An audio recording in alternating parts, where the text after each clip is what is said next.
Hello guys, welcome to our channel mister and Mrs Chakraborty. চলে এসেছি আবার নতুন একটা ব্লগ নিয়ে। অনেক লেট হয়ে গেছে, আই এম সো সরি তার জন্য।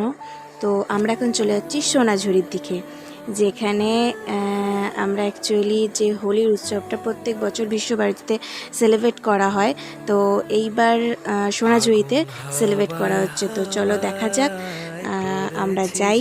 প্রচণ্ড ভিড় রাস্তায়, সেম এই রকম কন্টিনিউ জ্যাম ছিল, যেখানে এই যে লাইনটা তোমরা দেখছো টোটো, এই টোটোটা কন্টিনিউ সোনাঝুরির দিকেই যাচ্ছে। তো এইভাবে একটু করে যাওয়া।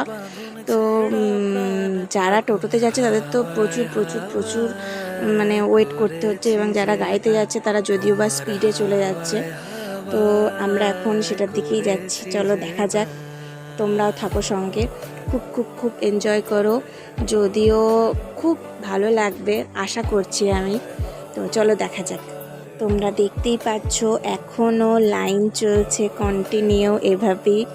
আমার তো জিনিসটাকে মানে যতটা বাইকে যেতে যেতে আমি ভালো লাগছিল, ততটা আমি ফিল করছিলাম যে যারা টোটোর মধ্যে আছে তারা কি ফিল করছে, মানে এরা পৌঁছতে কত টাইম লাগবে ওদের। দেন আমরা তো বেরিয়েছিলাম তাও মোটামুটি 9টার দিকে, যদিও আমাদের 7টার সময় বেরোনোর কথা ছিল সকালবেলায়। তো তার মধ্যেই এত ভিড়, আর অনেকে ফিরেও আসছে যাদের হোলি খেলা হয়ে গেছে। তো আমরা যাচ্ছি, দেখা যাক। আমার দুঃখ রাতের গান, ফাগুন হাওয়ায় হাওয়ায় করেছি যে দান, তোমার হাওয়ায় হাওয়ায় করেছি যে প্রচণ্ড এক্সাইটেড, যদিও আমাদের এটা প্রথম হোলি বোলপুরের সোনাঝুরিতে। তো এর আগে আমরা একসাথে কখনো হোলি খেলিনি সেভাবে, বা এরকম কোনো দিনও আমরা সেলিব্রেট করিনি। তো আমাদের গাড়িটা স্ট্যান্ডে রেখে আমাদের যেতে হয়েছিল, গাড়ি নিয়ে আমাদের যাওয়া যাবে না সোনাঝুরিতে, কারণ প্রচণ্ড ভিড়, পুলিশও ছিল ওখানে। তো আমরা এখন হাঁটছি সোনাঝুরির দিকে। এখন তো ভিড়টা জাস্ট হালকা, খুবই হালকা। এবার তো জাস্ট শুরু হবে প্রচণ্ড ভিড়। তো অবাক জাস্ট লিটারালি। আমি তো এবার ঠিক করেছি, এই যে আমাদের হোলি খেলা হয়েও গেছে। তো যাই হোক, আমি ঠিক করেছি সামনের বছর সোনাঝুরি নয়, কলকাতাতে আমরা হোলি খেলবো। এই যে প্রচণ্ড ভিড়, আমরা তবুও এখনও সোনাঝুরির মাঝে আছি। সোনাঝুরি যে অ্যাকচুয়ালি যেখানে হাট বসে, যেখানে প্রোগ্রাম হয় বা নাচ গান এইসব হয়, এখনও প্রপার যেতে পারিনি। তো ও চলে গেছে দেখছি কখন মাঝখানে বন্ধুদের সাথে, এই যে নাচছেন উনি। তো দেন তারপর আমরা বাড়ি চলে এসেছি। বাড়ি চলে আসার পর আমরা ফ্রেশ হয়ে আমরা চলে গেছি রেস্টুরেন্টে। তো এখানে ও বলছে আমি বলবো, তো আমি বলছি না আমি বলবো। তো এইভাবে আমরা সারাক্ষণ বকবক করি, যদিও এটা কোনো ইম্পর্টেন্ট টপিক নয়ও। তো চলো আমরা রেস্টুরেন্টের ভেতরে এন্ট্রি করি। এটা আমাদের ফেভারিট রেস্টুরেন্ট, খুব খাবার কোয়ালিটি ভালো। তো চলো ভেতরের দিকে এন্টার করা যাক। আমি তো ভেতরে ঢুকে ওয়েট করতেই পারছিলাম না, খাবার অর্ডার দিয়েছিলাম। তো খাবার চলেও এসেছিলো তাড়াতাড়ি।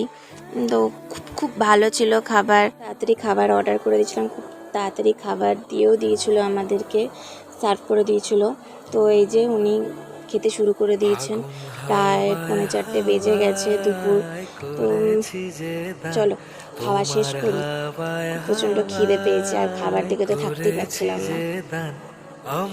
খাবার খাওয়ার পর ওনার বিল পেমেন্ট করার বাকি ছিল, তো বিল ওনাকে দিয়ে দিয়েছি, যদিও বিল খুব একটা আমি পেমেন্ট করি না। তো এই যে এটিএম কার্ড ধরিয়ে দিয়েছে, আমি তো প্রচণ্ড এক্সাইটেড, আজ এটিএম কার্ড পেয়ে গেছি। ওনাকে বলা হয়েছে বলে উনি হাসছে।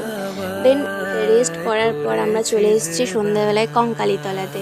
তোমরা কম বেশি সবাই খুব ভালো করেই জানো বোলপুরে এটি অবস্থিত। 51 পীঠের মধ্যে একটি পীঠ হচ্ছে সতীপীঠ।